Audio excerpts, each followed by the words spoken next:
Hello, beloveds. You are listening to Through the Dark Woods podcast, and I'm your host, Josiah Tamir Crossley, and this is episode number 5 of Rooted in Thriving, our Grief Tending for Collective Liberation podcast series. You may hear it in my voice today, but I am recovering from quite the intense flu virus, and so a little later than I wanted to be with getting this episode recorded, but it's been interesting being sick at a time when there's like so much going on in the world. And I've just had to like basically check out of, reading the news and all that kind of stuff this last week because I've just been like, barely functioning, but I have definitely been tracking what's happening, the last few years, and the world is on fire right now. Secrets that have been buried for generations are coming into the light, and we are kind of collectively learning that our world has not actually been as it seemed. And I think a lot of people are really afraid and unsure of how to face the moment.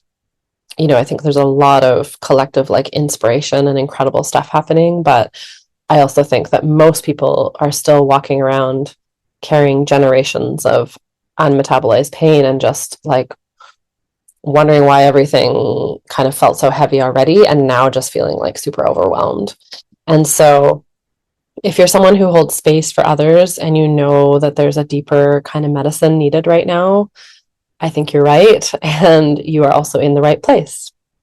So if you have felt the call to grief tending and grief ritual work but not known where to start, if you would love to build a thriving grief tending practice that sustains you deeply, serves your community, and supports collective liberation, you are also in the right place. Because I believe that community grief tending and ritual work is not just a critical way that we heal ourselves personally, but it's also the work that is at the heart of our collective liberation. And so in these final 3 episodes of this series, we're going to talk about what it takes to step into grief tending work as your soul calling. Because when you are clearly called, then it becomes just a matter of how. You may or may not have noticed that we're missing an episode from what was originally going to be an 8-part series, and this is definitely partly because I've been down this week with the flu and just really, really needed to take care of myself and rest, and just I know how important that is. As somebody who does this work, it's when we need to rest, we need to rest. And so that's part of it. But then also we've decided to offer a very potent live event next week. So we are preparing for that. And I decided to offer this because I was feeling into what kind of questions or hesitations those of you who are considering joining the Roots of Ritual training might have, and how could I best address what might be coming up for you. And so then I thought to myself, nothing could be better than offering you an experience of how we hold space here at Dark Woods of Grief, so you can actually just be in it and feel it for yourself. Because I think it can be intimidating to consider facilitating this work. And so I wanted to give you a taste of how you can use the flow and practices that I've developed over the last 8 years to create a really simple, powerful, and effective experience for people. So I'm super excited about this. And I've also just been feeling into this collective moment that we're in, and how much tremendous rage and sorrow is rising as so many of these horrific truths are coming into the light. But I also know that as our known world seemingly falls apart, it is more vital than ever to remember that gratitude, joy, and celebration are what feeds life alongside our tears and sacred rage. We can't allow the forces of cruelty and division and oppression to govern our emotional state and to govern our focus. So it's time for some deep magic. It's time for a community grief ritual. So on Tuesday, March 3rd at 4 p.m. Pacific time, 7 p.m. Eastern, we will gather for a live community grief and praise ritual online on Zoom to mourn what's dying in our world and to feed life with our full-hearted presence and celebration. So this ritual is open to everyone and will be modeled after the grief and praise sessions we regularly hold inside of our Dark Woods grief support community. And this structure, it's really beautiful and powerful. You do not need to feel celebratory to attend. You're welcome to bring your despair, your sorrow, your sacred rage, your anxiety, your heaviness. And the point is that we will be with it together. and it will alchemize into something else, because that is actually the nature of energy. It wants to transform, and given the right conditions, it will. And so there'll be opportunities to share, express, and be witnessed, and everyone is invited to share and participate to the degree that is right for them. All practices are invitational.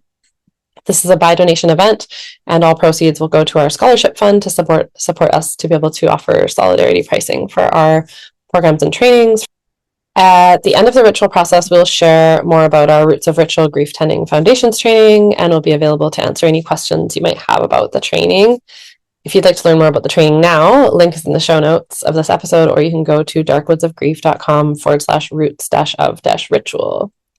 So without further ado, let's dive into grief tending skills and structures, the theme of our episode today: how to offer work that holds its depth and power while living within colonial systems and structures that are falling. Okay, so I am stoked to take time on this podcast today to articulate the kind of nervous system, working with the nervous system understanding that is really the foundation underneath all of our practices, underneath everything that we do at Dark Woods of Grief. Because this is so important, right? There's many different like quote unquote healing practices out there in the world that are not nervous system informed, and that are not trauma informed, and that are not grief informed. And I think it's very important that we understand the nervous system, that we understand trauma, and that we understand grief, and complex grief particularly, which complex grief is when there is layers of trauma layered into the grief. And that's often the case. So that is what we're working with these days, because we are living in basically like a chronic traumatic field. Like there's just so much traumatic stuff happening constantly that we're being bombarded with. And so, yeah, so it's really important to understand, to have a trauma-informed and grief-informed, nervous system-informed practice when we're working with grief. And a really big part of that is understanding this concept of what we call in somatic therapy pendulation. So if you think about a pendulum and the way that a pendulum swings, right? So it's swinging back and forth between two sides, let's say left and right. And so this idea of pendulation is this necessary rhythm that needs to happen in order for trauma to actually unwind and heal in the nervous system. And as I said earlier, there's often trauma layered in with our grief. And so we want to move and kind of tend grief with the understanding and idea that it's likely that when someone's grieving, say, a particular thing, maybe a loss of their mother or their pet or their child or their home or their job or whatever it is, when they're grieving that one particular thing, the process of grieving is most likely going to entail working with many layers in their nervous system other than that one particular thing. So there may be other stories, older stories, developmental trauma, all kinds of different things that will arise through the process of tending grief. And I think this is like a really foundational understanding in our work that we do at Dark Woods of Grief. And I think it's a very different understanding and approach than a lot of kind of conventional grief work. And the problem with like moving without this understanding is that, people end up in these grief support groups where it's like, okay, you're grieving, it's like a suicide grief support group or a, parent loss or whatever it is. And what happens is that kind of there's this identity around that specific loss, and there's not a lot of space to work with other types of loss, right? And other types of trauma and what might be arising as someone is going into their process. And so it's this like very limiting structure where you're kind of supposed to like come and tell your story about that particular thing, but there's no room for deepening or movement or like really like connection with soul and working with all the different layers that might be arising through this. And I actually see grief as it's a doorway, right? It's a doorway, it's a portal, it's like an initiation into working on these deeper levels and with these places that we may not have touched before, simply because, we never had to, right? But when we have a major loss, then it's like suddenly we kind of have to start doing the work because we're brought to our knees, basically, right? So, okay. So that is a really important understanding, is just recognizing that there's going to be layers to it. And then with that understanding, to recognize that because of those layers, because some of those layers may have trauma elements in them, that when trauma starts to come up, the tendency can be to kind of get pulled into what we call the trauma vortex. And when you're in the trauma vortex, it's like being at the bottom of a whirlpool. And if you imagine like at the top of the whirlpool, there's quite a bit of space. It's moving not as fast. But when you get down deep into the bottom of the whirlpool, it's like everything's moving really quickly. You're kind of getting banged around, like you're being banged around in a washing machine kind of thing. It's very painful. And in terms of healing, when we're in the bottom of the trauma vortex, that is not the place where healing happens. Okay? It's actually the place where like our nervous system is basically just like getting re-traumatized, and those pathways of the trauma are laying themselves even deeper, right? So we don't want to hang out down in the trauma vortex for very long, if at all. I mean, it's very normal to spend some time there when we're in a healing journey, because it's just like, whoops, there we are, but and this is why tending grief is such a skill, right? Because it's like we need to know how to guide people so that they can touch into these places, but so that they don't get sucked down and banged around and like re-traumatized in this place, right? Because we don't want that. Otherwise, we're not actually helping.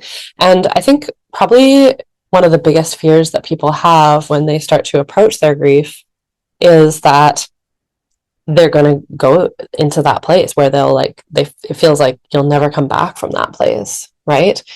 And when the truth is, as my teacher Frances Weller says, if you don't go there, you won't ever come back, right? Because it's like if we don't actually make space for our grief, we won't ever be able to reclaim our full capacity, our full joy, our full like depth of humanity, right? So we do need to be willing to go there, but we also need skills and structures and holding and support so that, so we don't end up down in that trauma vortex and just like being banged around and bruised up and re-traumatized. Okay, so how do we not just kind of get sucked in and hang out down there, and how do we support our people to be able to come back to to either like up around the top edge or even like just like away from the trauma vortex? And that is the process of pendulation, right? So we want to be able to like pendulate over, touch into the difficult stuff, but then we want to be able to come back over to what we call resource. So resourcing is the practice of bringing ourselves back to feeling okay. It can be just neutral, bringing ourselves back to neutral. It can also be like, feeling good, feeling really celebratory, feeling a lot of pleasure. So it could be that. It kind of depends where we're at in our nervous system, where we're at in our grief process. But even if it's just, bringing ourselves back to feeling okay, feeling neutral when we're struggling or when we're, touching in or getting pulled down into that trauma vortex, being able to bring ourselves back.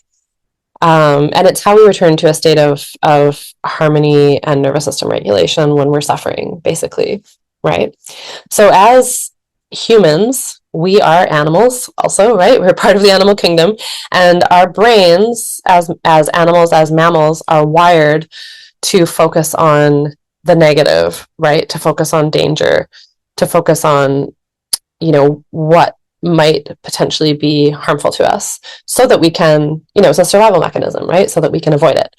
But the thing is, because our brains are wired that way, we have to actually actively work to bring ourselves back into a state of resource, right? It's not necessarily something that just happens naturally.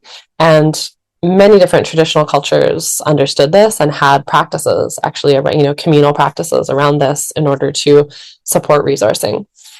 For example, the Haudenosaunee have something called the Thanksgiving Address, and it's a process of going through many different elements of life and nature, and paying respect, paying gratitude, bringing gratitude into the mind, right? And this Thanksgiving address was something that they would use before any kind of collective meeting or gathering where decisions would be made, where difficult things would be talked about. They would first do this Thanksgiving address so that they would be bringing their minds and hearts together in a state of gratitude as one. And this is so powerful, and it's so, so important when we're working with grief. And so this is why, you might wonder why we work with gratitude practice. And that is why, right? We work with gratitude, we work with movement to lift the energy, to uplift, to move energy, and to uplift the vibration, right? Dance. And then lots of different somatic resourcing practices, because there's many different ways we can resource ourselves somatically. Like, for example, even if you're doing a process where you're like feeling into your body, it's like what we tend to notice in our bodies the most is where we're uncomfortable or where there's pain in the body. You can come into the body and acknowledge the discomfort, and then you can like intentionally look for somewhere in the body where there's a sense of like, oh, that place feels okay, right? Yeah, and then by like bringing our awareness and focus on a place in the body that feels okay, or maybe even good, right? But at the very least neutral, by bringing our awareness there, we're kind of pendulating our brain and our nervous system to take in the feedback that like, oh, something is okay, right? Something is maybe even like good, right? And this is such a powerful practice, because what happens is not only does this support the process of healing, but it also, what it does is like every time we do that, when we're like struggling or suffering, and then we're able to like resource ourselves or be supported to resource ourselves, right? It actually, it's almost like it creates a thread from the part of our brain that holds suffering to the part of our brain that holds resource. And then eventually, like thread by thread by thread, eventually that you have a rope, right? And we can start to pull, the bigger trauma pieces back over to resource, back over to, a sense of like, right, that is over, the trauma is over, and things are okay now. And then also it helps build resilience in the nervous system, because like every time we do that process of pendulation, we're building those neural pathways, and we're strengthening those neural pathways that help us go from suffering to resource, right? And so literally then when something happens, which, stuff is always happening, life is lifing, and there is always going to be things to grieve, and there's always going to be trauma happening in our world, right? Whether it's to us personally or something we're exposed to, there's always going to be these things happening. And so to develop the capacity and the resilience in our brain to go from pain and struggle to being okay is really, really important, right? Because then we can spend less time in that trauma vortex place, and it's a lot easier on our whole nervous system, on our body, on our organs, on our cells, when our body is in a more harmonious state. That's when we can access our highest health. So this is really, really important work. And one of the last thing I want to share with you about this is one of the definitions in the somatic therapy world of healing trauma is a restoration of rhythm, right? A restoration of rhythm. So we say like, okay, this is a marker when there's a restoration of rhythm in the system. And this rhythm of pendulation, it's actually our innate blueprint that we can, have a difficult experience and then bring ourselves back to being like, okay, and into a state of harmony in our nervous system. That is our blueprint. It's our birthright. It's the healthiest way for our system to have access to that rhythm, right? And to not just get stuck over in the like everything is okay place either, but to be able to move and touch into, the painful stuff, right? That's also a sign of health, that we can have a full capacity to have an appropriate emotional response to whatever is happening in the moment. Yeah. And that we can still be okay. Okay. Actually, the last thing I want to say is just that, yeah, the skill of pendulation is so critical right now. I think even more than ever, because we are being faced with so much collective trauma right now. And in order to be able to like take in what's happening and like be a participatory human in the collective process that we're in, which I believe requires like at least some awareness of, all these different pretty horrifying traumatic things that are being brought into our awareness right now, that are being brought into the light right now. In order for us to be able to like have that awareness and maintain that awareness and be able to like stay with the process, we have to be able to resource ourselves.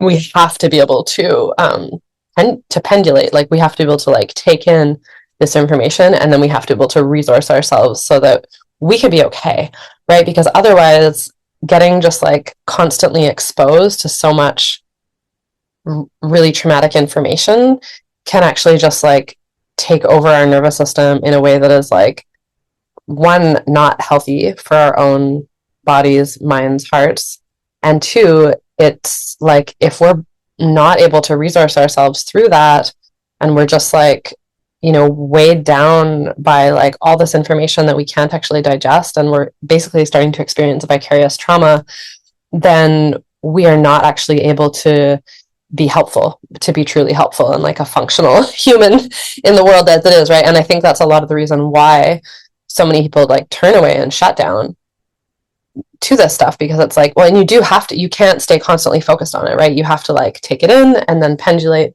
your awareness to like the beauty that's around you, and like the goodness that's around you, and like the amazing positive things that are happening. We literally have to be able to do that, because otherwise we are just like not gonna make it. You know what I mean? Like for real, it's like we have to be able to do this process of building that resilience in our nervous system. So